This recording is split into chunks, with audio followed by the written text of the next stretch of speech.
Donc, bonjour à toutes et à tous. Donc, je suis Philippe Martin, maire de Val-de-Béarn, et élu à la communauté des communes de la Cortès.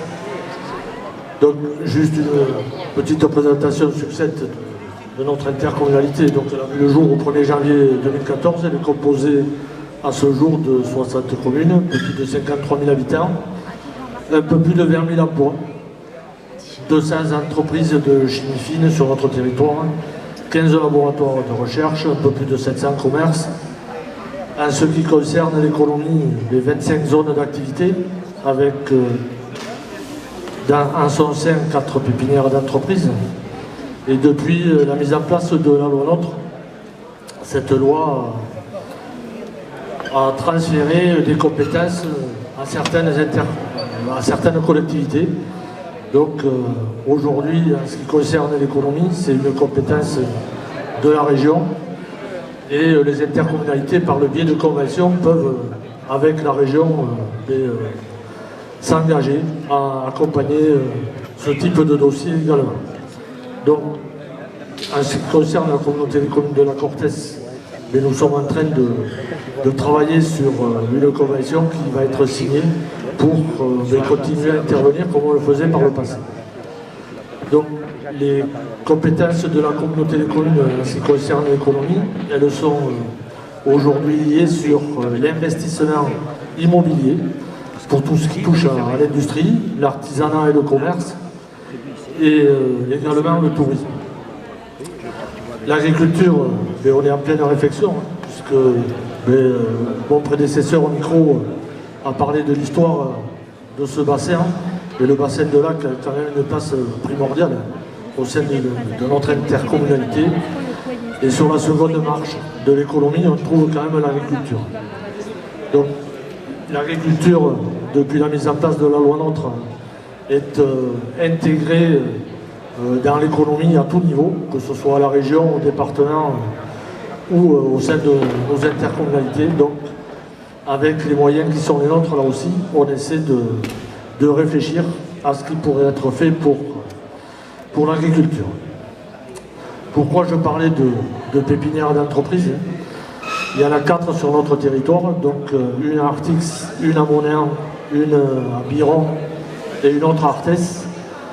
C'est pour accompagner les nouveaux porteurs de projets, comme Agnès à ma gauche, qui réfléchissent de quelle façon s'installer demain et pour les aider et les accompagner dans ces démarches-là.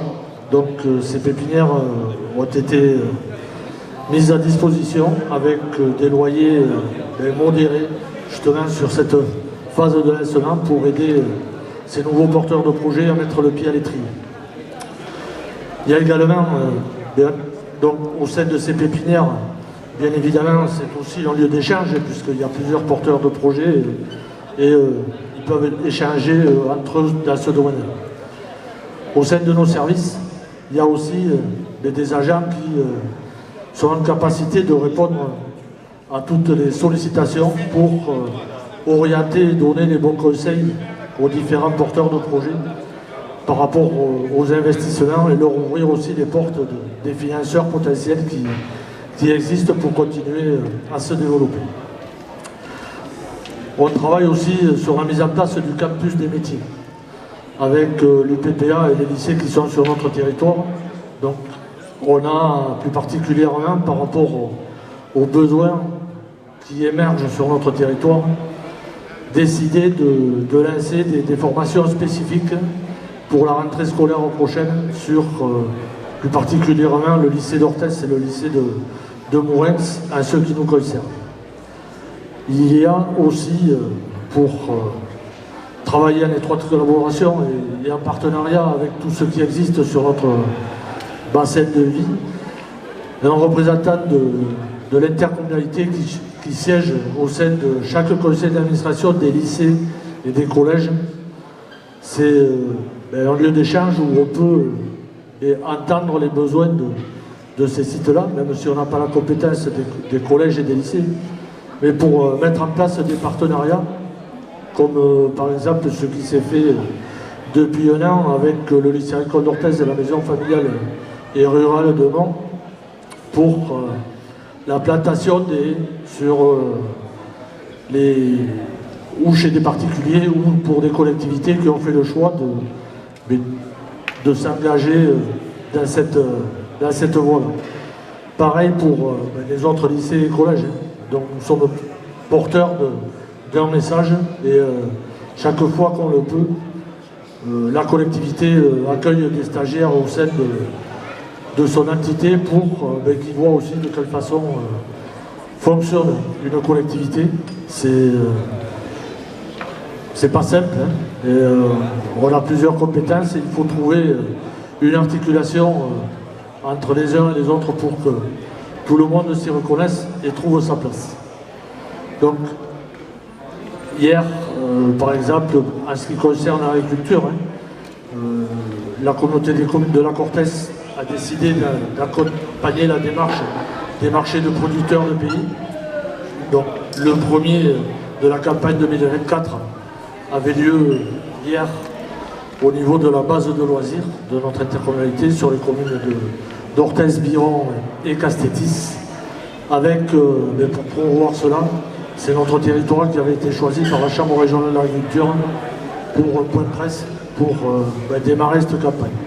Et c'est vrai que par rapport à ce qu'on souhaite faire, c'est des manifestations qui permettent de mettre en lien les producteurs locaux qu'on privilégie par rapport à ces manifestations lorsqu'on travaille en partenariat avec la Chambre d'agriculture sur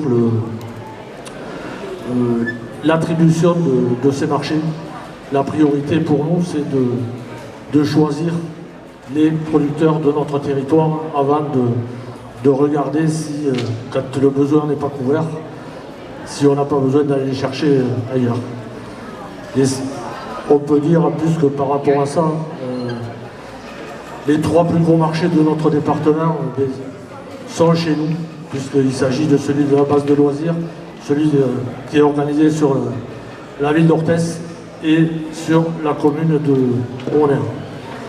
Donc voilà en gros ce qu'on fait au niveau de notre intercommunalité par rapport à l'économie de notre territoire. Même si aujourd'hui, par rapport au texte de loi qui nous impose des contraintes également voient le jour, puisqu'on est en pleine élaboration d'un PLUI qui pose des soucis aux uns et aux autres, hein, puisqu'on nous impose de consommer de moins en moins d'espace. Il y a quand même des projets d'installation de grosses entreprises sur notre territoire avec des besoins d'embauche futurs. Hein. Donc il va falloir qu'on trouve d'ici la fin de l'année 2025 la bonne équation pour répondre à ces besoins et trouver le moyen de loger ces personnes qui vont arriver travailler ici et donner une belle image de ce qui peut être fait. Voilà en gros ce que je voulais dire. Donc je vais passer la parole à Agnès Amardel, qui est donc locataire dans une pépinière d'entreprise, après que son projet dont elle va nous parler ait vu le jour.